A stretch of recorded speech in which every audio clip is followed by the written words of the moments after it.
अस्सलाम वालेकुम। इस वीडियो लेक्चर का टॉपिक डाइजेस्टिव सिस्टम है। डाइजेस्टिव सिस्टम इसके अंदर माउथ है, एसोफेगस, स्टोमक, इसके अलावा सेंसरी ऑर्गन्स हैं जिनमें पैंक्रियाज है, लीवर है, स्मॉल इंटेस्टाइन और लार्ज इंटेस्टाइन। ये इन सब पे जो एक डाइजेस्टिव सिस्टम है वो मुश्तमिल होता है। अब ये हर जो सिस्टम है इसका ऑर्गन्स है उसका सेपरेट फंक्शन है। इसी तरह ये जो एक फूड क्रशिंग या एक डाइजेस्ट फूड की जो डाइजेशन है वो माउथ से शुरू हो जाती है और इसी तरह फिर आगे इसकी जो एब्जॉर्प्शन होती है और अनवांटेड सब्सटेंस बॉडी से आउट कर दिए जाते हैं। डाइजेस्टिव सिस्टम, गैस्ट्रोइंटेस्टाइनल ट्रैक, इसको जीआईटी, गट या फिर एलिमेंट्री कैनाल भी कहा जाता है। अब ये ह्यूमंस के अंदर ये मौजूद होता है, इसके अलावा और एनिमल्स हैं उनके अंदर भी ये मौजूद होता है। इसमें फूड को डाइजेस्ट किया जाता है और फिर उसके जो न्यूट्रिशन है उसको अब्जॉर्ब किया जाता है एनर्जी प्रोडक्शन के लिए, जो कि डिफरेंट सेल्स बॉडी के यूज़ करते हैं उसको। और जो वेस्ट होते हैं फिर उसको एज ए फिसिस की फॉर्म में बॉडी से रिमूव कर दिया जाता है। इसमें माउथ है, pharynx, oesophagus, stomach, small intestine, large intestine, rectum. Accessory digestive organs के अंदर लीवर आ जाता है, गॉल ब्लैडर, पैंक्रियास और सलेवरी ग्लैंड्स हैं। फंक्शंस ऑफ जीआईटी या जीआई ट्रैक्ट। अब इसका जो फंक्शन होता है सबसे पहले इंजेस्शन होती है, जो जैसे ईटिंग है या ड्रिंकिंग है, कोई फ्लूइड इनटेक किया जा रहा है या वाटर इनटेक किया जा रहा है या फिर कोई सॉलिड फूड ली जा रही है, तो वो उसको जो फूड लेने को या ईटिंग या ड्रिंकिंग को इंजेस्शन कहते हैं। उसके बाद जो स्टेप आता है वो प्रोपल्शन का आता है। इसमें जो है ये मिक्सेस होती है और जैसे डिफरेंट उसके अंदर एंजाइम्स मिक्स होते हैं, केमिकल्स मिक्स होते हैं। इसके अलावा जो सिलेवरी स्क्रीशंस होती हैं, सिलेवरी ग्लैंड से जो स्क्रीशंस होती हैं तो वो इसके साथ मिक्स होती हैं। और फिर उसके बाद डाइजेशन का प्रोसेस शुरू होता है। इसके अंदर फूड की मैकेनिकल डाइजेशन की जाती है, उसकी ब्रेक डाउन की जाती है और उसको स्मॉल पीसेस के अंदर कन्वर्ट किया जाता है। इसे कहते हैं मैस्टिकेशन। और फिर उसके बाद केमिकल डाइजेशन होती है, स्मॉल मॉलिक्यूल्स के अंदर इसको कन्वर्ट किया जाता है, डिफरेंट केमिकल्स एंजाइम्स इसके साथ मिलते हैं। अब उसके बाद जब डाइजेशन कंप्लीट हो जाती है तो फूड उसकी एब्जॉर्प्शन होती है। एब्जॉर्प्शन इंटेस्टाइन्स के अंदर होती है और फिर उसके बाद अनवांटेड सब्सटेंस जो है वो बॉडी से रिमूव कर दिए जाते हैं, उसको एलिमिनेशन कहते हैं। अब ये सबसे पहले माउथ से ये शुरू हो रही है। जैसे ही फूड इनटेक की जा रही है या वाटर या फ्लूइड, इसी तरह जो भी फ्लूइड की टाइप होगी वो इनटेक किया जाता है, तो सबसे पहले वो माउथ के अंदर इंटर होता है। अब ये इसकी जो ओरल म्यूकोजा होती है उसके ऊपर म्यूकस मेम्ब्रेन एपिथेलियम की लाइनिंग होती है और फिर इसका जो रिलेशन होता है माउथ का वो लिप्स के साथ होता है सामने की तरफ से, और पीछे की तरफ से ये ओरोफेरिंक्स इसके साथ मिला होता है। साइड से जो माउथ के होते हैं वो चीक्स के मसल्स होते हैं और ये ऊपर की तरफ से बोनी हार्ड प्लेट होती है माउथ के अंदर। इसी तरह माउथ के अंदर जो नीचे की तरफ है वो टंग होती है। इसके अलावा सॉफ्ट टिश्यूज होते हैं ये माउथ के फ्लोर में। अब ये जैसे आपको नज़र आ रहे हैं जिसमें टीथ नज़र आ रहे हैं, इसमें टंग नज़र आ रही है और ये ऊपर इसके ये बोनी इधर टिश्यू है, नीचे टंग है और सॉफ्ट टिश्यूज वगैरह मौजूद हैं। साइड पर ये चीक्स के मसल मौजूद है और ये जो आपको नज़र आ रहा है यूवल्ला, ये इनगल्फ करने में हेल्प करता है।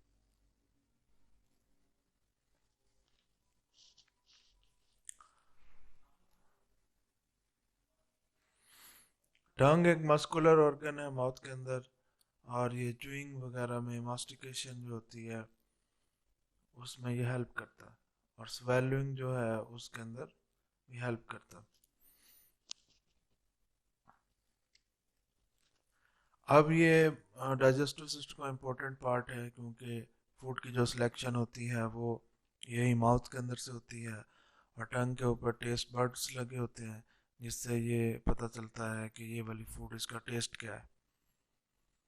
अब ये इसकी जो अपर सरफेस होती है, टेस्ट बड्स ने इसको कवर किया होता है, और साथ उसके न्यूमरस लिंगुन पाइपेली होते हैं। अब ये ह्यूमन टंग ये डिवाइड होती है दो पार्ट्स के अंदर, एक ओरल पार्ट्स होता है फ्रंट वाला, एक फेरिंजियल पार्ट होता है बैक वाला। इसको जो ब्लड की सप्लाई हो रही होती है टंग को, वो लिंगुअल आर्टरी कर रही होती है, एक्सटर्नल कैरोटिड आर्टरी इसको सप्लाई कर रही होती है। इसका जो वेनस ड्रेनेज होता है वो लिंगुअल वेन्स इसको इसका वेनस ड्रेनेज करती है, यानी इसमें से जो ब्लड की सप्लाई जो वापस ब्लड लेके जाना है वो लिंगुअल वेन्स लेके जाती है, और जेगुलर वेन्स लेके जाती है। नर्व सप्लाई हाइपोग्लोसल नर्व्स है वो इसके साथ होती है। इसके अलावा ग्लोसोफ्रेंजियल नर्व्स हैं वो इसके साथ होती है। टेस्ट और सेंसेशन उसकी वजह से होता है। ये एक टंग की एनाटॉमी आपके सामने है। अब ये जब जो वाली स्ट्रक्चर होती है ये सर्कमवेलेट पेपिलाई इधर होते हैं, और ये इधर फ्रिंजिफॉर्म पेपिलाई इस जगह पे मौजूद होते हैं। फिलीफॉर्म पेपिलाई ये सेंटर के अंदर मौजूद होते हैं। इसके अलावा बिल्कुल ये साइड पे इसके फोलिएट पेपिलाई होते हैं। लिंगुअल टॉन्सिल्स जो है ये इस जगह पे मौजूद होते हैं। इसके अलावा पैलेंटाइन टॉन्सिल्स भी इस जगह मौजूद होते हैं। अब इसका जो फंक्शन है मास्टिकेशन फंक्शन है, इसके अलावा डिग्लूटेशन फंक्शन है जो जिसको स्वेलिंग कहते हैं। इसके अलावा स्पीच में टेस्ट में इसका फंक्शन होता है। अब इसके जो साइड पर होते हैं वो टीथ होते हैं, जिनका काम है फूड को क्रश करना, कटिंग करना, और फिर उसके बाद उसको स्वेलिंग के लिए प्रिपेयर करना और डाइजेशन के लिए प्रिपेयर करना। अब ये जो ह्यूमन टीथ होते हैं ये इनकी जो टाइप्स होती हैं उनमें इंसीजर्स हैं, कैनाइन्स हैं, प्रीमोलर्स हैं एंड मोलर्स, इन पर ये मुश्तमिल होते हैं। अब ये जो इस जगह वाले जो बिल्कुल फ्रंट वाले होते हैं ये इंसीजर्स होते हैं, उनके साथ कैनाइन्स होते हैं, फिर प्री मोलर्स होती हैं, और उसके बाद ये मोलर्स होते हैं। प्राइमरी टीथ ये 6 मंथ की एज से ये स्टार्ट होते हैं, इनकी जो ग्रोथ है वो शुरू होती है। अब ये अपर जा मैक्सिला उसके ऊपर मौजूद होते हैं, 10 तकरीबन ऊपर होते हैं, और तकरीबन 10 ही लोअर जा मैंडिबल नीचे की तरफ होते हैं। अब ये यहाँ ये आपको नज़र आ रहा है 2.1.0.2, तो ये एक फार्मूला टीथ का, जिसका ये मीनिंग है कि इसके अंदर जो इंसिजर्स है वो दो है, और इसी तरह जो इसके अंदर ये एक केनाइन है, और 0 इसके अंदर प्री मोलर है, और 2 इसके अंदर मोलर है। ये ऊपर वाली साइड पर भी इसी तरह के होंगे, और नीचे वाली साइड पर भी इसी तरह के होते हैं। अब ये जितने भी टीथ होते हैं ये रिप्लेस हो जाते हैं परमानेंट टीथ में तकरीबन 7 ईयर की एज के बाद। परमानेंट टीथ परमानेंट टीथ ये मैक्सिला ये इसके जो मैक्सिला जाता है इसके तकरीबन 16 ऊपर की तरफ होते हैं, मैंडिबल 16 होते हैं मैंडिबल पर, और टोटल 32 होते हैं। 16 ऊपर वाली साइड पे होते हैं और 16 नीचे वाली साइड पे होते हैं। अब इसके अंदर ये इसका जो फार्मूला है ये 2 1 2 3, तो इसका ये मीनिंग है कि 2 इसमें इंसिजर्स हैं, 1 कैनन है, और 3 इसके अंदर 2 इसके अंदर प्री मोलर है, 3 इसके अंदर मोलर्स है। तो इस तरह ये ऊपर नीचे 16 हो जाते हैं। अब ये 2 जो इसके अंदर इंसिजर्स हैं ये इसमें सेंट्रल इंसिजर्स हैं, लेटरल इंसिजर्स हैं। इसके अलावा 1 इसके अंदर कैनन है, ये टेयरिंग के लिए यूज़ होती है। इसी तरह जो इंसिजर्स हैं वो कटिंग के लिए यूज़ होते हैं, प्री मोलर क्रशिंग के लिए यूज़ होते हैं, और इस तरह फर्स्ट प्री मोलर होती है, फिर सेकंड प्री मोलर होती है, और इसी तरह 3 इसके अंदर मोलर होते हैं जो कि ग्राइंडिंग के लिए यूज़ होते हैं। उसमें फर्स्ट मोलर है, सेकंड मोलर और थर्ड मोलर। अब ये आपको एक स्ट्रक्चर नज़र आ रही है इसकी टीथ की। अब ये बिल्कुल इसके ऊपर एक इनेमल की लेयर होती है, फिर उसके बाद इसकी डेंटिन की लेयर होती है। ये इसे गम्स के साथ मिले हुए हैं, और इस इतने पोर्शन को इसको नेक कहते हैं, और इतने पोर्शन को क्राउन कहते हैं, और यहाँ से लेके ये नीचे तक ये इसकी रूट होती है। अब ये रूट जितना पोर्शन है ये गम्स के अंदर होता है, और फिर इसके ऊपर वाला ये पोर्शन, ये यहाँ से टीथ विजिबल होता है। अब ये इसके अंदर ये नर्व सप्लाई है, ब्लड सप्लाई होती है इसकी ग्रोथ के लिए, मेंटेनेंस के लिए, और ये फिर इस तरह ये बोन के अंदर ये अटैच होता है। अब इसके जो पार्ट्स हैं ये इनेमल है। इनेमल एक इसका हार्डेस्ट पार्ट होता है, और इस ये हाईली मिनरलाइज सब्सटेंस होता है। अब ये जो 4 इसके जो मेजर टिश्यू होते हैं, जिसमें डेंटिन है, सीमेंटम है, डेंटल पल्प है, तो उनमें से भी ये एक मेजर टिश्यू होता है। 96% जो इनेमल होता है ये मिनरल्स के साथ मुश्तमिल होता है, और इसके अंदर वाटर भी होते हैं, इसके अलावा ऑर्गेनिक इसके अंदर जो मटेरियल है वो भी होता है। अब इसका जो कलर होता है नॉर्मल, वो light yellow to greyish white सा होता है। उसके बाद जो स्ट्रक्चर होती है वो डेंटिन होती है। अब डेंटिन ये इनेमल या फिर उसे सीमेंटम भी कहते हैं, उसके और पल्प के दरमियान के अंदर होती है। ये पोरस होती है। अब ये एक येलो ह्यू सा मटेरियल होता है, जिसके अंदर 70% इनऑर्गेनिक मटेरियल होता है, 20% ऑर्गेनिक मटेरियल होता है, और 10% इसके अंदर वाटर होता है।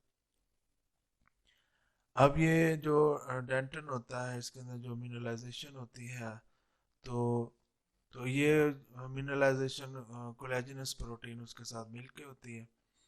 इसके बाद जो पोर्शन है वो सीमेंटम है। सीमेंटम ये स्पेशलाइज्ड बोन लाइक सब्सटेंस होता है, जिसने जो इसकी टीथ की कवरिंग की होती है।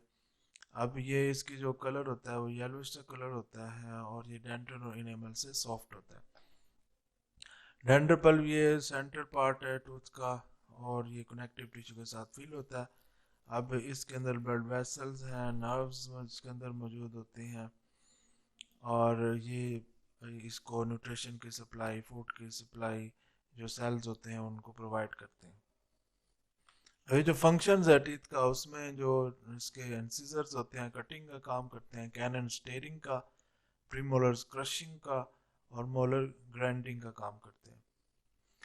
इरप्शन, अब ये जो टूथ अपेयर होते हैं इनकी ग्रोथ होती है, और ये माउथ के अंदर विजिबल होते हैं, तो इसको इरप्शन कहते हैं। अब ये 6 मंथ से स्टार्ट होते हैं, और तकरीबन 2 साल के अंदर ये कंप्लीट हो जाते हैं।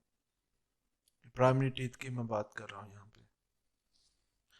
टीथ को जो ब्लड की सप्लाई होती है, मैक्सिलरी आर्टरीज ब्लड सप्लाई करते हैं, और ब्लड की जो ड्रेनेज होती है वो इंटरनल जुगुलर वेन्स करते हैं। अब इसके साथ मैक्सिलरी नर्व्स और मैंडिबुलर नर्व्स टीथ के साथ अटैच होती हैं। सलाइवरी ग्लैंड्स हैं, जिनका मेन फंक्शन जो है वो सलाइवा प्रोड्यूस करना है। अब सलाइवरी ग्लैंड्स ये इसके 3 पेयर सलाइवरी ग्लैंड्स के होते हैं, जिनमें पैरोटिड है, सब मैंडिबुलर है, सब लैंग्युअल है, और इसके अलावा बहुत सारे माइनर सलाइवरी ग्लैंड्स भी होते हैं। तो मेन जो सलाइवरी ग्लैंड्स हैं वो 3 हैं। पैरोटिड ग्लैंड्स, अब जो पैरोटिड ग्लैंड्स है ये जो मैंडिबुलर रेमस होता है, मैंडिबुलर के इर्द गिर्द ये मौजूद होते हैं, और इनका यहाँ पे पेयर में। अब ये जो पैरोटिड ग्लैंड है सलाइवरी ग्लैंड्स में से लार्जेस्ट ग्लैंड है। ये देखें, ये आपको पैरोटिड ग्लैंड यहाँ पे नज़र आ रहा है। ये एक इस साइड पे है, एक दूसरी साइड पे होगा, तो ये एक पेयर होता है इसका। सब मैंडिबुलर ग्लैंड इस जगह पे मौजूद होता है, सब लिंगुअल ग्लैंड इस जगह पे मौजूद होता है। अब ये जो मास्टिकेशन होती है, स्वेलिंग होती है, और इसके अलावा डाइजेशन जो स्टार्ट होती है, जिसमें माइलेज वगैरह इसके अंदर शामिल होता है, तो ये सलाइवा जो स्क्रीट होता है वहाँ से ये शुरू हो जाती है। अब ये जो पैरोटिड ग्लैंड होता है यहाँ से ये रिलीज होती हैं, और फिर ये डक्ट होती है जो कि सलाइवा को माउथ के अंदर प्रोड्यूस करते हैं, जिसे पैरोटिड डक्ट कहते हैं। अब ये सब मैंडिबुलर ग्लैंड्स हैं, ये जैसे आपको इस पिक्चर में नजर आ रहा है, इसका भी पेयर होता है, किस साइड पर होता है, एक माउथ के दूसरी साइड पर होता है। अब ये लोअर जा और सुपीरियर टू डाइगेस्ट्रिक मसल उसके ऊपर मौजूद होता है। अब ये इसके अंदर जो सिक्रीशन होती है वो, उसके अंदर सीरस फ्लूइड होता है, म्यूकस होता है, जो कि ओरल कैविटी के अंदर मैंडिबुलर डक्ट के जरिए इंटर हो जाते हैं। सबलिंगुअल ग्लैंड्स, ये सबलिंगुअल ग्लैंड्स इस जगह पे आपको नजर आ रहा है। अब ये सबलिंगुअल ग्लैंड्स, इसका भी पेयर मौजूद होता है। अब ये इंफीरियर ऑफ टंग मौजूद होते हैं और सब मैंडिबुलर ग्लैंड्स के इंटीरियर पे मौजूद होते हैं। अब 5% जो सलाइवा इंटर होता है वो इसी ग्लैंड से होता है। अब इसके जो सलाइवा प्रोड्यूस होता है वो तकरीबन म्यूकस उसकी नेचर होती है। इसके अलावा माइनर सलेवरी ग्लैंड्स भी हैं, तकरीबन 800 to 1000 माइनर सलेवरी ग्लैंड्स मौजूद हैं, और ये ओरल कैविटी के अंदर डिफरेंट जगह पे मौजूद होते हैं जो कि सलाइवा प्रोड्यूस करते हैं। अब इनको जो इसको ब्लड की सप्लाई हो रही है तो external carotid artery blood supply करती है और रेगुलर वेन से इनसे ब्लड की ड्रेनेज करती है। अब सलाइवा ये तकरीबन जो डेली प्रोड्यूस होता है तकरीबन 1.5 लीटर डेली प्रोड्यूस होता है। उसके अंदर वाटर है, मिनरल है, साल्ट्स है, एंजाइम, म्यूकस, लाइसोजाइम, अमीनोग्लोबुलिन इसके अंदर शामिल होती है। अब सबसे पहले जो फूड इनटेक की जाती है तो फूड माउथ के अंदर जाती है तो सलाइवा उसके अंदर मिक्स होता है, और जब ये फूड आगे चली जाती है एसोफेगस की तरफ तो सलाइवा ये ओरल हाइजीन करता है, माउथ को क्लीन भी करता है। अगर सलाइवा अपनी क्वांटिटी में कम प्रोड्यूस हो रहा हो तो इसके फिर डेंटल कैरीज, गम डिजीज और अदर ऑरल प्रॉब्लम जो है वो हो सकती है।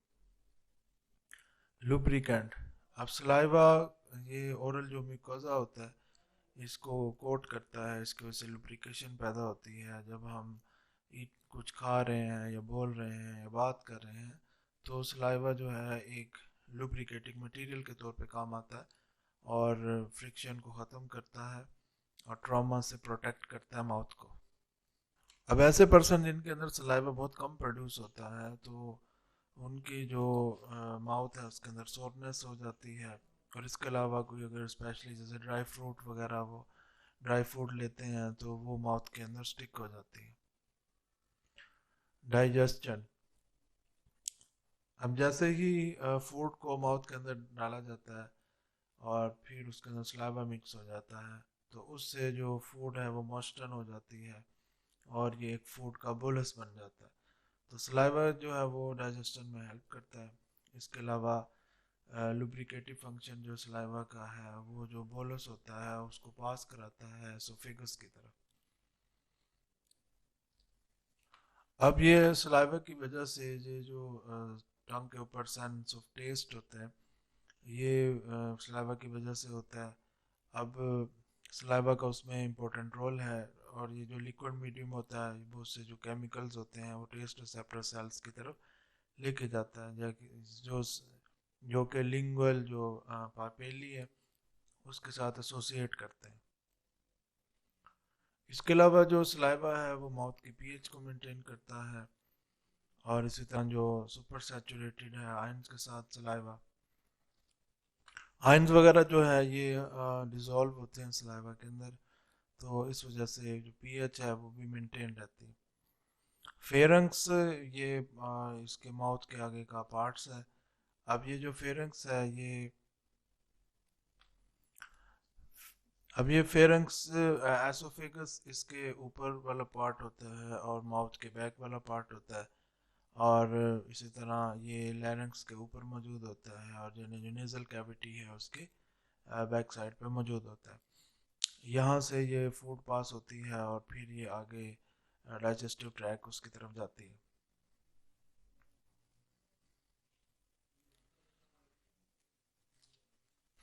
एसोफेगस, फेरंक्स के बाद जो पार्ट होता है डाइजेस्टिव सिस्टम का वो एसोफेगस है। एसोफेगस एक एक पाइप है या ट्यूब है जिसे फूड पाइप या गुलेट भी कहा जाता है। अब ये मस्कुलर ट्यूब होती है, ये आगे स्टोमक के साथ कनेक्ट होती है। एसोफेगस ये इसकी जो लोकेशन होती है ये जो विंड पाइप है उसके जो स्पाइनल कार्ड होती है उसके फ्रंट पे मौजूद होता है, और इसी तरह जो वेंट पाइप है ये इसकी बैक पे मौजूद होता है। अब इसकी जो लेंथ होती है एसोफेगस की वो 25 सेंटीमीटर तकरीबन होती है और इसका डायमीटर 2 सेंटीमीटर होता है। अब ये वाला पोर्शन आपको नज़र आ रहा है तो ये एसोफेगस का, एसोफेगस ये फेरंक्स है, फेरंक्स के बाद ये एसोफेगस। एसोफेगस, ये जो आपको नजर आ रहा है तो ये विंड पाइप है, यहाँ से फिर आगे ये लंग्स की तरफ जाती है एयर। अब इसके बैक पे स्पाइनल कार्ड मौजूद होती है। यहाँ ये अपर स्फिंक्टर इसका लगा हुआ है और यहाँ पे ये लोअर स्फिंक्टर है। अपर स्फिंक्टर जब ये फूड इधर इंटर हो जाती है तो ये बंद हो जाता है, और फिर उसके बाद ये लोअर स्फिंक्टर ओपन होता है और फूड आगे स्टोमक की तरफ चली जाती है। तो इस तरह जो फूड का बैक फ्लो होता है वो इसी तरह रोका जाता है। जैसे फूड इनटेक की जाती है, फिर वो अभी स्टोमक पे नहीं पहुंचती, तो उससे पहले जो है वो स्लीपिंग पोजीशन में आ जाता है। स्लीपिंग पोजीशन में आने की वजह से ये फूड वापस नहीं आती, या जो ऐसी पोजीशन होती है कि ये डाउनवर्ड हो जाते हैं, जैसे माउथ डाउनवर्ड हो गया, तो ये फूड वापस नहीं आती। उसकी ये रीज़न होती है कि ये जो स्फिंक्टर लगे हुए हैं ये क्लोज हो जाते हैं और फूड के बैक फ्लो को रोकते हैं। अब ये लेंथ है यहाँ से लेके इधर तक, जिसमें ये माउथ है, माउथ के बाद फेरेंक्स है, फेरेंक्स एसोफेगस है, और ये जो लेंथ है ये जो इसी तरह ये तकरीबन 40 सेंटीमीटर मेल के अंदर होती है, 38 सेंटीमीटर फीमेल के अंदर होती है। इसके अलावा ये जो लेंथ है जो यहाँ से लेके इधर तक होगी तो वो तकरीबन 24 to 26 सेंटीमीटर होती है। तो ये जो डिफरेंट लेंथ दी हुई है ये डिपेंड करती हैं यानी पर्सन हाइट पे भी, इसके अलावा मेल फीमेल पे भी, तो ये डिफरेंट वेरिएशन होती है। तो ये टोटल लेंथ दी हुई है जिसमें फेरेंक्स भी शामिल है और टीथ माउथ भी शामिल है, यहाँ से लेके स्टोमक के शुरू होने तक। अब ये जो एसोफेगस है इसमें से ये फूड का बोलस होता है, ये पास होता है। तो ये देखें ये पीछे से स्फिंक्टर क्लोज होता जा रहा है और आगे को फूड को प्रोपेल किया जा रहा है। अब इसकी जो स्ट्रक्चर होती है एसोफेगस की, उसमें ये म्यूकोजा, सब म्यूकोजा, कनेक्टिव टिश्यू, इसके अलावा जो मसल फाइबर लेयर्स हैं वो शामिल होते हैं। अब इसके ऊपर जो लेयर होती है वो कनेक्टिव टिश्यू की होती है, और बिल्कुल जो इनर लेयर होती है फाइब्रस टिश्यू की होती है। उसके अंदर फिर ये बाकी लेयर्स जैसे म्यूकोजा, सब म्यूकोजा, मसल फाइबर्स लेयर ये शामिल है। अब इसकी जो म्यूकोजा होती है ये स्ट्रेटिफाइड स्क्वैमस एपिथेलियल होती है, और ये जो 3 लेयर्स होती हैं जिसमें स्क्वैमस सेल्स के हैं। अब ये जो म्यूकोजा है तो ये स्क्वैमस सेल्स होते हैं, इनकी 3 लेयर्स के साथ मिल के बनी होती हैं। अब ये जो स्टोमक होता है इसकी जो सिंगल लेयर होती है वो कॉलमनर सेल से मिलके बनी होती है। अब ये जो इसके अंदर मसल्स होते हैं वो ज़्यादातर स्मूथ मसल्स होते हैं, और इसके जो ऊपर वाली साइड पे जो मसल्स होते हैं वो स्ट्राइटेड मसल होते हैं। अब इसके अंदर मस्कुलर रिंग्स या स्फिंक्टर्स होते हैं। अब ये एसोफेगस एक ऊपर वाली साइड पे होता है जैसे फेरेंक्स के करीब होता है, दूसरा स्टोमक के करीब होता है। अब ये जो स्फिंक्टर होते हैं सर्कुलर मसल होता है जो कि एसोफेगस है उसकी कंस्ट्रिक्शन करता है। अब जब फूड का बोलस इंटर होता है तो वो बोलस एसोफेगस में आ जाएगा, तो ऊपर वाला जो स्फिंक्टर है वो क्लोज हो जाएगा, और फिर इसी तरह जब फूड स्टोमक के अंदर चली जाएगी तो स्टोमक में वो जो स्फिंक्टर है उसको क्लोज कर दिया जाएगा। अब इसकी वजह से जो रिफ्लेक्स होता है ऊपर की तरफ रिफ्लेक्स, तो वो नहीं होगा, यानी फूड जो है वापस नहीं आएगी। अब ये जो इसी तरह जो लोअर स्फिंक्टर होता है ये जो स्टोमक के अंदर कोई एसिडिक कंटेंट्स वगैरह होते हैं तो उनको बैक वापस ऊपर की तरफ नहीं लेके आते, एसोफेगस की तरफ इस एसिड नहीं आता, क्योंकि लोअर स्फिंक्टर प्रिवेंट करता है, क्लोज होता है। ये जब फूड की एंट्री होती है सिर्फ उसी वक्त ओपन होता है। फॉर्मेशन ऑफ ए बोलस, अब ये जो फूड है माउथ के अंदर इंटर होती है, फिर वो आगे फेरेंक्स से पास होती है और एसोफेगस के अंदर इंटर हो जाती है। अब जैसे ही ये फूड इंटर होती है तो उसके बाद जो स्फिंक्टर होते हैं ये यानी फूड की जो वापसी होती है, बैक फ्लो होता है, वो नहीं होता। फूड जो है आगे स्टोमक की तरफ जाती है। अब इसको जो ब्लड की सप्लाई हो रही होती है, एसोफेजियल आर्टरीज ब्लड की सप्लाई करती हैं, और इसके अलावा इंफीरियर फिरेनिक आर्टरीज होती हैं जो ब्लड की सप्लाई करती हैं। अब वेनस ड्रेनेज इसका, gastric when, left gastric when इसका वेनस ड्रेनेज करती है। एसोफेगस के बाद जो डाइजेस्टिव सिस्टम का पार्ट है वो स्टोमक है। स्टोमक एक मस्कुलर ऑर्गन होता है जो कि लोकेटेड होता है एब्डोमिनल, अपर एब्डोमेन में। अब ये एसोफेगस से जो फूड होती है वो स्टोमक के अंदर इंटर हो जाती है। एसोफेगस इसके एंड के अंदर एक मस्कुलर वाल्व लगा होता है जिसे लोअर एसोफेगल स्फिंक्टर कहते हैं। यहाँ से ये फूड स्टोमक के अंदर इंटर होती है। अब ये एब्डोमेन है, इसके ये 9 रीजन्स हैं। तो उसके अंदर ये जो इस साइड वाला रीजन होता है इसको कहते हैं right iliac region. Hypogastric region ये वाला पोर्शन होता है। लेफ्ट इलियक रीजन ये वाला पोर्शन होता है। लेफ्ट लंबर रीजन इस वाले पोर्शन को कहते हैं। इसके अलावा ये अम्प्लाइकर रीजन हो जाएगा, राइट लंबर रीजन हो जाएगा। ये वाला एपिगैस्ट्रिक रीजन होता है, और लेफ्ट ये हाइपोकॉन्ड्रिक रीजन होगा, और ये राइट हाइपोकॉन्ड्रिक रीजन होगा। तो ये जो लीवर, ये जो स्टोमक होगा ये इस जगह पे मौजूद होता है, ये वाली लोकेशन पे। अब इसकी ये पार्ट्स है, एसोफेगस यहाँ से शुरू होता है, ये जो गैस्ट्रोएसोफेगल जंक्शन इस जगह पे है, ये इस वाले पार्ट को फंडस कहते हैं। ये इसकी स्टोमक की बॉडी होती है। ये वाले पार्ट को एंट्रम कहते हैं। और फिर ये आगे पाइलोरस है, और फिर ये आगे स्मॉल इंटेस्टाइन शुरू होती है। ये डुडेनम उसका पार्ट इसके साथ अटैच होता है। ये वाला जो इसका कर्वेचर है इसको कर्वेटर, ये ग्रेटर कर्वेचर कहते हैं। और ये वाला जो कर्वेचर होता है इसको लेसर कर्वेचर कहते हैं। अब ये इसका रिलेशन स्टोमक का दिखाया गया है। अब ये जो इसका जो लेफ्ट लोब होता है लीवर का, उसके साथ ये सामने की तरफ से मिला होता है। इसके अलावा एंटीने एब्डोमिनल वाल जो होती है, सामने वाली जो एब्डोमिनल वाल होती है उसके साथ ये सामने से अटैच होता है। बैक साइड से ये लेफ्ट किडनी के साथ, स्प्लीन के साथ, पैंक्रियाज के साथ, और इसके अलावा एब्डोमिनल एओर्टा उसके साथ मिला होता है। ऊपर की तरफ से ये डायफ्राम, एसोफेगस, और इसके अलावा लेफ्ट लोब ऑफ लीवर उसके साथ ये अटैच होता है। नीचे की तरफ से ट्रांसवर्स कॉलन और स्मॉल इंटेस्टाइन के साथ अटैच होता है। और लेफ्ट साइड से डायफ्राम और स्प्लीन के साथ, और राइट साइड से लीवर और ड्यूडेनम के साथ ये अटैच होता है। अब ये एक पाउच लक ऑर्गन स्टोमक होता है। इसके अंदर फूड 2 to 4 आवर्स के लिए स्टोर होती है, जिसमें इसकी मैकेनिकल और केमिकल क्रशिंग होती है, डाइजेशन इसके अंदर होती है। अब ये जो इसके अंदर स्फिंक्टर लगे होते हैं, वो स्फिंक्टर एक एसोफेगस के करीब होता है, उसे कार्डिक स्फिंक्टर कहते हैं। और एक स्मॉल इंटेस्टाइन की तरफ होता है, उसे पाइलोरिक स्फिंक्टर कहते हैं। इसको डिवाइड किया जाता है 4 रीजन्स में, उसमें cardiac stomach, fundic stomach, body of stomach, pyloric stomach शामिल है।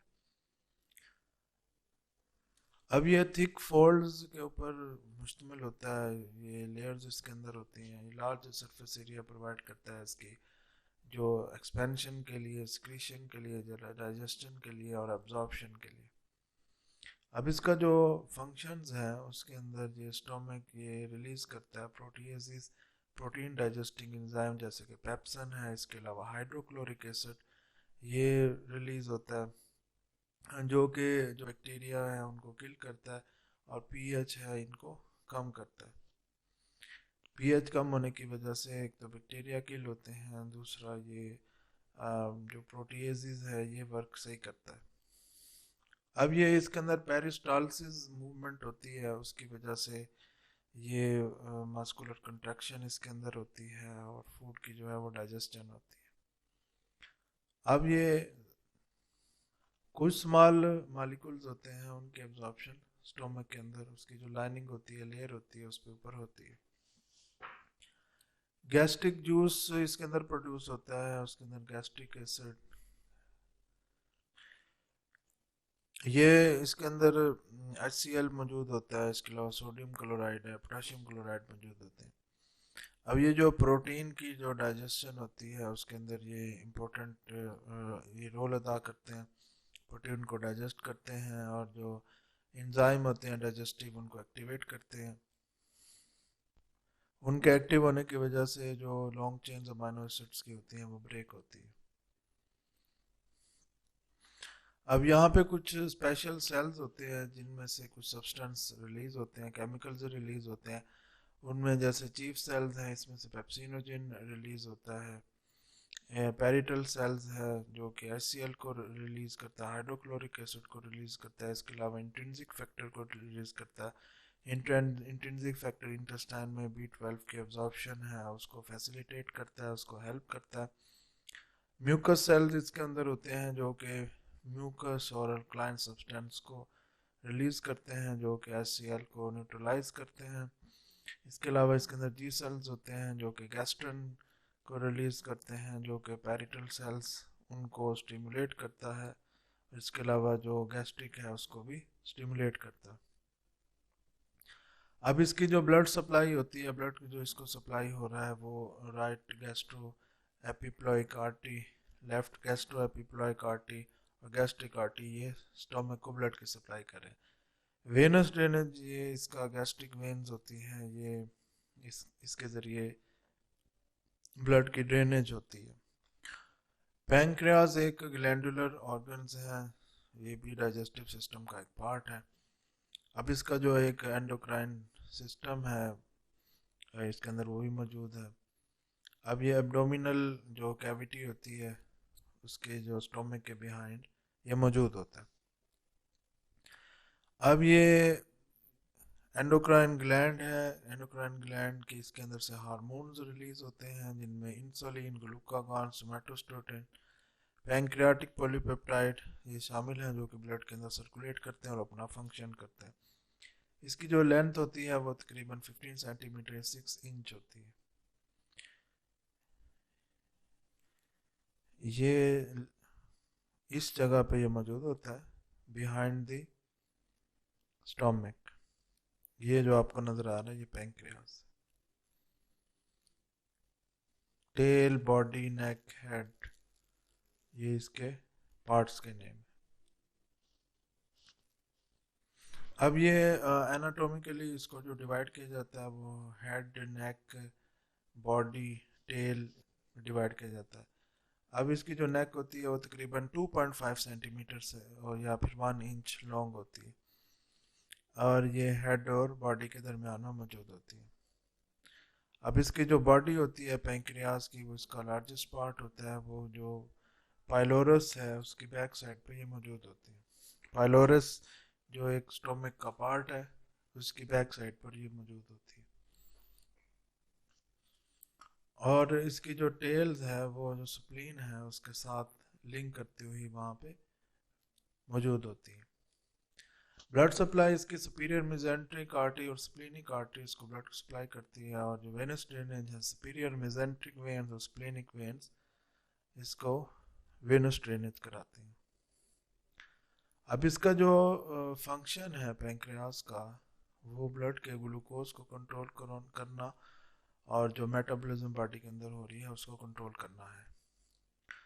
अब ये जो ग्लूकोज को इसने कंट्रोल करना है और मेटाबॉलिज्म को कंट्रोल करना है, तो इसके अंदर पैंक्रियाटिक आइलेट्स मौजूद होते हैं जो कि एक्सक्रीशन करते हैं डिफरेंट डिफरेंट हार्मोन्स की और रेगुलेट करते हैं, यानी ब्लड के अंदर जो ग्लूकोज वगैरह है। अब इसके अंदर अल्फा सेल्स हैं जो कि ग्लूकागॉन को रिलीज करते हैं, ग्लूकागॉन ग्लूकोज को ब्लड के अंदर इंक्रीज कराता है। बीटा सेल्स हैं वो इंसुलिन को रिलीज करते हैं जो कि ग्लूकोज को डिक्रीज करता है ब्लड के अंदर। डेल्टा सेल है जो कि सोमैटोस्टेटिन को रिलीज करते हैं, सिक्रीशन इनकी सोमैटोस्टेटिन की डेल्टा सेल से होती है। अब ये रेगुलेट करते हैं अल्फा और बीटा सेल्स को। गैमा सेल्स हैं ये पैंक्रियाटिक पॉलीपेप्टाइड को रिलीज करते हैं। लीवर है ये भी एक एक्सेसरी ऑर्गन है डाइजेस्टिव सिस्टम के अंदर। अब ये जो लीवर होता है ये जो बहुत से मेटाबोलाइट्स हैं उनको डिटॉक्सिफाई करता है। इसके अलावा प्रोटीन की सिंथेसिस होती है, बायोकेमिकल्स जो डाइजेशन के लिए नेसेसरी हैं वो भी रिलीज करता है। अब ये लीवर के जो सामने की तरफ डायाफ्राम और एंटीरियर डोमिनल वाल्व होती है, और इसकी बैक साइड पे oesophagus, inferior vena cava, aorta, gall bladder, vertebral column and diaphragm मौजूद होता है। इसकी साइड्स पे लोअर रिब्स होती हैं, डायाफ्राम होता है, और ये ऊपर की तरफ इसके डायाफ्राम है, एंटीरियर एब्डोमिनल वाल्व है, और नीचे की तरफ है stomach, bile ducts, duodenum, hepatic flexure of colon, right kidney मौजूद होता है। इसकी जो स्ट्रक्चर होती है ये reddish brown wedge shape organ होता है। इसके जो है वो 4 लॉब्स होते हैं जो कि अनइक्वल साइज और शेप के होते हैं। इसका वेट 1.45 टू 1.66 किलोग्राम होता है, और इसकी जो विड्थ होती है वो 15 सेंटीमीटर होती है। अब ये एक लार्जेस्ट ग्लैंड है और इसके अलावा हैवीस्ट इंटरनल ऑर्गन भी है। ये लीवर की शेप कुछ इस तरह की होती है। ये इसका राइट लोब है, ये इसका लेफ्ट लोब है, और ये इस जगह पे लिगामेंट्स मौजूद होते हैं इसके।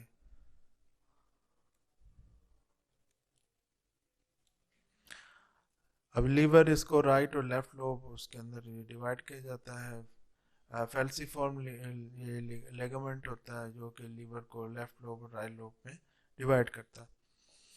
अब इसके फंक्शंस में जैसे प्रोटीन की सिंथेसिस है, तो लीवर के अंदर प्रोटीन की सिंथेसिस होती है। ग्लूकोनियो जेनेसिस, ग्लाइकोजिनोलाइसिस, ये प्रोसेस वगैरह जो है वो लीवर के अंदर होते हैं। अब ये इसका मेजर रोल होता है carbohydrate, protein, amino acid, lipid metabolism के अंदर। कुछ हार्मोन्स हैं जो कि जैसे वो अगर एक्सेस क्वांटिटी के अंदर ब्लड के अंदर होंगे, जिनकी अभी नीड नहीं है, या जिनकी एक्सेस क्वांटिटी कॉम्प्लिकेशन काज कर सकती है, तो लीवर उनको ब्रेक डाउन करता है। अब ये लीवर जैसे बिलीरुबिन है इसकी ब्रेक डाउन करता है। अब ये जैसे ग्लूकोरोनिडेशन होती है जो कि जो बिलीरुबिन है उसकी ब्रेक डाउन करके फिर उसको बाइल के अंदर इंटर किया जाता है। अब लीवर है ये कुछ सब्सटेंस को स्टोर भी करता है, जैसे ग्लूकोज है तो वो ग्लाइकोजन फॉर्म के अंदर ये लीवर के अंदर स्टोर होगी। इसके अलावा विटामिन ए है, तो विटामिन डी है, B12 है, इसके अलावा विटामिन के, आयरन, कॉपर, इनको स्टोर करता है। अब ये जो प्लाज्मा प्रोटीन्स होती हैं वो भी लीवर के अंदर बनती हैं, स्पेशली जैसे एल्ब्यूमिन शामिल है जिनमें। अब लीवर के अंदर कुपफर सेल्स होते हैं जो कि डिस्ट्रॉय करते हैं फॉरेन सब्सटेंस को। इसके अलावा जो डैमेज एरिथ्रोसाइट्स होते हैं उनको भी डिस्ट्रॉय करते हैं। हिपैटिक आर्टरी ब्लड सप्लाई करती है लीवर को, और वेनस ड्रेनेज ये लीवर को हिपैटिक वेन्स ये लीवर में से जो ब्लड है उसको वेन्स में लेके जाती है, उसको जो है वो इंफीरियर वेना केवा की तरफ लेके जाती है। गॉल ब्लैडर एक एक्सेसरी ऑर्गन है डाइजेस्टिव सिस्टम का। ये एक हॉलो ऑर्गन मौजूद होता है। लीवर के अंदर जो बाइल बनती है वो गॉल ब्लैडर के अंदर स्टोर हो जाती है, और ये वाली जो बाइल है ये स्मॉल इंटेस्टाइन के अंदर रिलीज होती है। गॉल ब्लैडर एक पीर शेप एक ऑर्गन होता है जो कि लीवर के बैक साइड पे मौजूद होता है। ये देखें, ये कुछ पार्ट इसका लीवर की बैक साइड पे है और फिर कुछ इसका थोड़ा नीचे।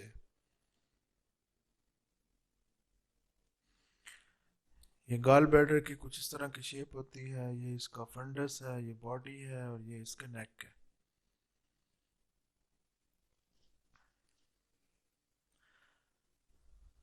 अब इसकी जो एक स्ट्रक्चर होती है तो ये ग्रे ब्लू सा होता है ये, और ये जो लीवर का जो डिप्रेशन होता है इसकी बैक साइड पे वहाँ पे मौजूद होता है। इसकी लेंथ ये 7 to 8 सेंटीमीटर होती है, डायमीटर इसका 4 सेंटीमीटर होता है। अब इसके अंदर जो बाइल को स्टोर करने की जो कैपेसिटी होती है वो 50 मिलीलीटर्स होती है।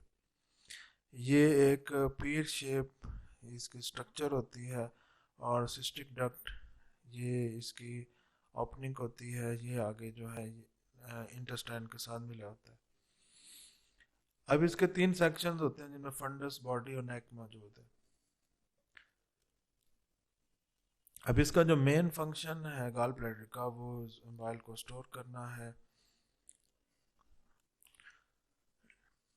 लीवर में से बाइल आती है स्मॉल ब्लड वेसल से, फिर लार्ज हेपेटिक डक्ट में शामिल होती है, और फिर सिस्टिक डक्ट से जरिए गॉल ब्लैडर के अंदर स्टोर हो जाती है। इसको जो ब्लड की सप्लाई होती है वो सिस्टिक आर्टरी इसको ब्लड की सप्लाई करती है, और वेनस ड्रेनेज सिस्टिक वेन्स के जरिए होती है। स्मॉल इंटेस्टाइन डाइजेस्टिव सिस्टम का पार्ट है। स्मॉल इंटेस्टाइन ये गैस्ट्रो इंटेस्टाइनल ट्रैक्ट, स्टोमक और लार्ज इंटेस्टाइन उसके दरमियान में मौजूद होता है।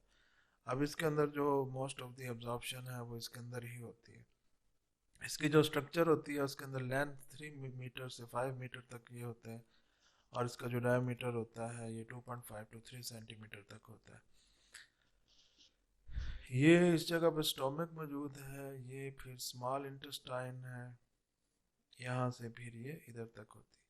अब ये जो इसका सबसे पहला पोर्शन होता है जो कि लिंक करता है स्टोमक के साथ, इसको ड्यूडेनम कहते हैं, और उसके बाद वाले पोर्शन होता है जेजुनम कहते हैं, और फिर जो एंड वाला पोर्शन होता है जो कि लार्ज इंटेस्टाइन के साथ मिला होता है उसे इलियम कहते हैं।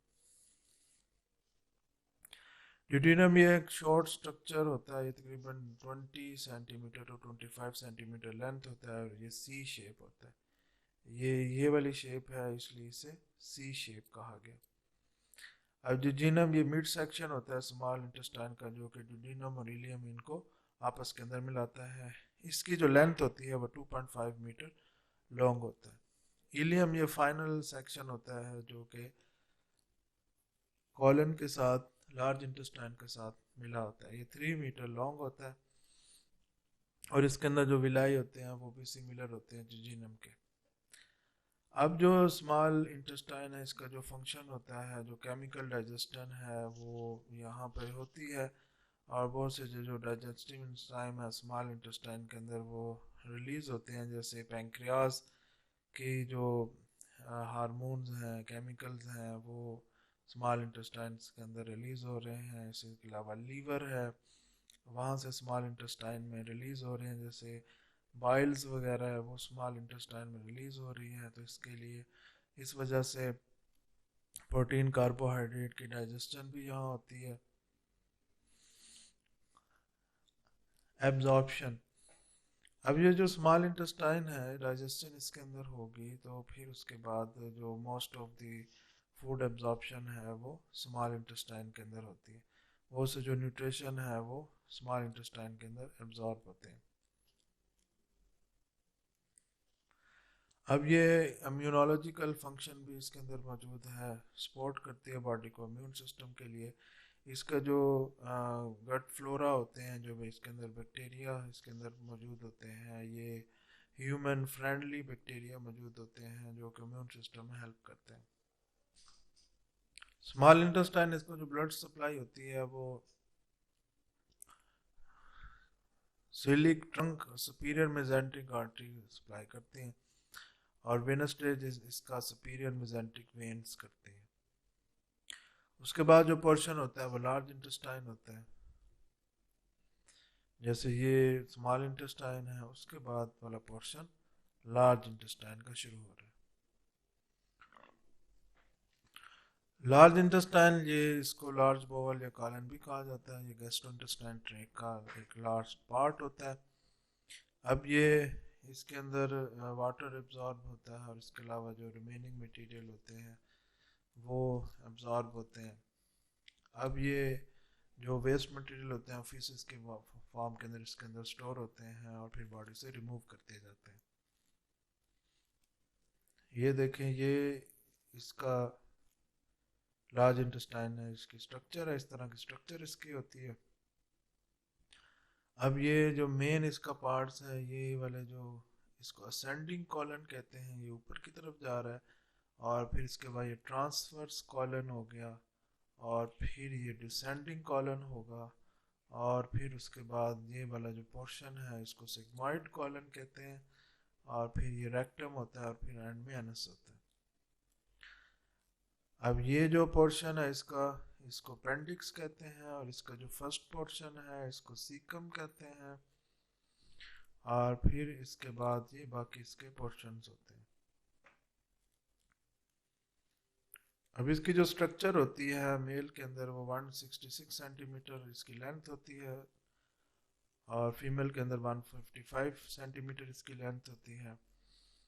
अब ये जो कॉलन होती है ये caecum, ascending colon, transverse colon, descending colon, sigmoid colon, rectum पे मुश्तमिल होती है। असेंडिंग कॉलम इसके अंदर सीकम और अपेंडिक्स शामिल है। ट्रांसफर कॉलम के अंदर कॉलिक फ्लेक्चर और ट्रांसवर्स मीजोकॉलन शामिल है। इसके अलावा डिसेंडिंग कॉलन, फिर सिग्मॉइड कॉलन है। Sigmoid colon S shape region होता है लार्ज इंटेस्टाइन का, जैसे ये वाला, इसको सिग्मॉइड कॉलन कहते हैं।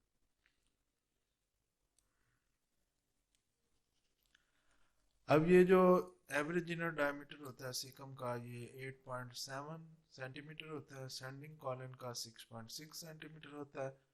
ट्रांसवर्स कॉलन का 5.8 सेंटीमीटर होता है। डिसेंडिंग या सिग्मॉइड कॉलन का 6.3 सेंटीमीटर होता है। और जो रेक्टम होती है, रेक्टम ने रेक्टल और सिग्मॉइड जंक्शन, उसका 5.7 सेंटीमीटर होता है।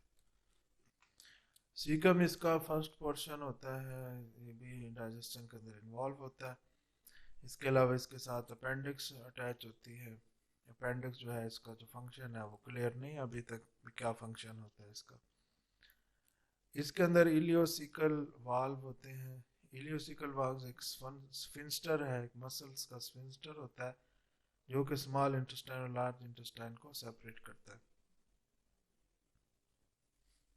अब ये जो इलियोसिकल वाल्व होता है तो इसका जो मेन फंक्शन है वो लार्ज इंटेस्टाइन के कंटेंट्स को स्मॉल इंटेस्टाइन के में नहीं जाने देता, उसके दरमियान एक हर्डल प्रोड्यूस करता है। उसके बाद असेंडिंग कॉलन है, ये स्मॉल इंटेस्टाइन में सीकम की जगह से ये मिला होता है। असेंडिंग कॉलन ये अपवर्ड जाता है और ट्रांसफर कॉलन से जाके मिलता है, और ये तकरीबन 8 इंचेस या 20 सेंटीमीटर ये इसकी लेंथ होती है। अनवांटेड जो मटेरियल होते हैं वो अपवर्ड मूव करते हैं और ट्रांसफर कॉलन की तरफ जाते हैं। पेरिस्टालसिस मूवमेंट होती है जो कि इंटेस्टाइन के अंदर कंट्रैक्शन होती है, उसकी वजह से ये मूवमेंट, उसकी वजह से इंटेस्टाइन में मूवमेंट होती है, और इसके अंदर जो फूड होती है या मटेरियल होता है, जो डाइजेस्टेड सब्सटेंस होते हैं वो आगे की तरफ जाते हैं। उसके बाद ट्रांसवर्स कॉलन होती है। असेंडिंग कॉलन के आगे कॉलन होती है उसे ट्रांसफर कॉलन कहा जाता है। फिर उसके बाद डिसेंडिंग कॉलन होती है जो कि आगे सिग्मॉइड कॉलन के साथ मिलती है। डिसेंडिंग कॉलन को डिस्टल गट भी कहा जाता है। अब इसके अंदर फीसिस स्टोर्स होते हैं जो कि फिर डिफिकेशन होती है, और फिर ये रेक्टम के जरिए एम्प्टी हो जाता है। डिसेंडिंग कॉलन के बाद सिग्मॉइड कॉलन होता है। सिग्मॉइड कॉलन ये इंटेस्टाइन का एक लार्ज पार्ट है, रेक्टम से पहले ये मौजूद होता है। इसकी शेप जो है वो एस शेप होती है, इस वजह से इसे मतलब सिग्मॉइड कहा जाता है। अब ये जो इसकी जो वाल्व होते हैं सिग्मॉइड कॉलन की वो मस्कुलर होती हैं, और उसके अंदर कंट्रैक्शन होती हैं जो कि प्रेशर को इंक्रीज करती हैं और ये स्टूल को पास करने में हेल्प करते हैं। उसके बाद जो सिग्मॉइड कॉलन है रेक्टम का पोर्शन होता है। रेक्टम पोर्शन लार्ज इंटेस्टाइन का जो एंड वाला पोर्शन है उसे कहते हैं। अब यहाँ से डिफिकेशन होती है। एनस ये रेक्टम के आगे एक्सटर्नल ओपनिंग होती है, उसे एनस कहते हैं। अब ये जो फीसिस है उसके प्रेशर को कंट्रोल करते हैं। एनस के अंदर दो स्फिंक्टर लगे होते हैं, एक इंटरनल एनल स्फिंक्टर होता है, दूसरा एक्सटर्नल एनल स्फिंक्टर होता है। अब ये एक सर्कुलर मसल होते हैं जो कि उस ओरिफिस को कंट्रोल करते हैं और एक रिफ्लेक्स प्रोड्यूस करते हैं, जिसकी वजह से जो डिफिकेशन है वो उसका एक रिफ्लेक्स प्रोड्यूस होता है और फीसिस बॉडी से आउट कर दिए जाते हैं। अब ये जो लार्ज इंटेस्टाइन, इसका फंक्शन है, ये वाटर को एब्जॉर्ब करते हैं, इसके अलावा और जो रिमेनिंग एब्जॉर्बेबल न्यूट्रिएंट्स होते हैं उनको इसने एब्जॉर्ब करना है। इसके अलावा जो इसके अंदर बैक्टीरिया होते हैं जो विटामिन के प्रोड्यूस करते हैं, ये भी इसी के अंदर लार्ज इंटेस्टाइन के अंदर एब्जॉर्ब होकर सर्कुलेशन की तरफ आता है। अभी इसके अंदर जो गट फ्लोरा होता है, यहाँ जो बैक्टीरिया होते हैं तकरीबन 700 स्पीशीज उनकी होती हैं जो कि वैरायटी ऑफ फंक्शन करते हैं। अब ये यहाँ मल्टीपल टाइप की ये जो इनकी प्रोडक्ट्स होती हैं, ये भी जो बैक्टीरिया की जो यहाँ रह रहे हैं वो लार्ज इंटेस्टाइन के अंदर एब्जॉर्ब होती हैं। इसके अलावा जो अनडाइजेस्टेड पॉलीसेक्राइड्स होते हैं तो बैक्टीरिया उनको शॉर्ट चेन फैटी एसिड्स के अंदर कन्वर्ट करते हैं और वो भी लार्ज इंटेस्टाइन में एब्जॉर्ब हो जाते हैं। इसकी जो ब्लड सप्लाई होती है वो सुपीरियर मेसेंटिक आर्टरी और इंफीरियर मेसेंटिक आर्टरी की वजह से ब्लड इनके जो स्मॉल लार्ज इंटेस्टाइन है उसके अंदर आता है, और इसका जो वेनस ड्रेनेज होता है वो इंफीरियर मेसेंटिक वेन और सुपीरियर मेसेंटिक वेन की वजह से होता है। अब ये जो माउथ है, यहाँ से डाइजेस्टिव ट्रैक शुरू होता है, यहाँ से डाइजेशन शुरू होती है। जैसे ही फूड इनटेक की जाती है तो माउथ उसको क्रश करते हैं, उसको ग्रिंड करते हैं, सलाइवा उसके अंदर मिक्स होता है और यहीं से डाइजेशन का प्रोसेस स्टार्ट हो जाता है। उसके बाद ये बोलस बनता है और फिर ये एसोफेगस में जाता है। एसोफेगस से फिर ये आगे स्टोमक की तरफ जाता है और ये एसोफेगस है उसके अंदर भी पेरिस्टालसिस होती है, मूवमेंट होती है, कंट्रैक्शन, उसके जो मसल्स हैं कंट्रैक्ट करते हैं और फूड को स्टोमक की तरफ लेके जाते हैं। अब जो लोअर एसोफेगल स्फिंक्टर होता है वो जो बैक फ्लो है फूड का उसको रोकता है। स्टोमक, इसके अंदर एसिड रिलीज होते हैं, इसके अलावा पावरफुल एंजाइम्स रिलीज होते हैं जो जहाँ फूड की क्रशिंग होती है, डाइजेशन होती है। उसके बाद ये फूड एक लिक्विड, एक पेस्ट की फॉर्म में बन जाती है और वो इंटेस्टाइन में आ जाती है। कुछ पार्ट्स इसका एब्जॉर्ब स्टोमक के अंदर ही हो जाता है, फिर ये लार्ज इंटेस्टाइन में आ जाती है, स्मॉल इंटेस्टाइन में आती है, स्मॉल इंटेस्टाइन में इसकी एब्जॉर्प्शन होती है, मज़ीद इसकी डाइजेशन और क्रशिंग होती है। अब ये लीवर से और पैंक्रियाज वगैरह से, लीवर से बाइल इसके अंदर आती है, पैंक्रियाज है इसके अंदर से एंजाइम्स इसके अंदर शामिल होते हैं, मज़ीद इसकी डाइजेशन होती है और बाइल ये फैट्स वगैरह है उसकी डाइजेशन करती है। अब स्टोमक से जब ये फूड का पेस्ट स्मॉल इंटेस्टाइन के अंदर आ जाता है तो जो ड्यूडेनम है ये मज़ीद इसकी ब्रेक डाउन करती है फूड की। इसके अलावा जो जुजिनम और इलियम है मेनली जो इसके अंदर जो है फूड की एब्जॉर्प्शन होती है। पैंक्रियास से एंजाइम्स रिलीज होते हैं जो कि स्मॉल इंटेस्टाइन के अंदर आते हैं। अब ये प्रोटीन, फैट, कार्बोहाइड्रेट्स वगैरह जो है उसको उसकी ब्रेक डाउन करते हैं। उसके बाद ये लार्ज इंटेस्टाइन के अंदर आ जाती है। लार्ज इंटेस्टाइन वहाँ मज़ीद इसकी एब्जॉर्प्शन होती है। इसके अलावा वाटर एब्जॉर्ब होता है, वाइटमिन एब्जॉर्ब होते हैं और फिर जो एंड में जो अनवांटेड सब्सटेंस होते हैं वो स्टूल की फॉर्म में बॉडी से रिमूव कर दिए जाते हैं। अब ये जो जितनी भी एब्जॉर्प्शन होती है ये लीवर में जाते हैं, जो न्यूट्रिशन होते हैं वहाँ मज़ीद मज़ीद इनकी डाइजेशन होती है और इनकी डिटॉक्सीफाई किया जाता है। उसके बाद लीवर से ये जो न्यूट्रिशन होती है ये आगे ब्लड में शामिल हो जाती है, सर्कुलेशन में शामिल हो जाती है। वहाँ से जिस सेल्स को, जिस ऑर्गन को न्यूट्रिशन की नीड होती है तो वहाँ तक ये पहुँच जाती है।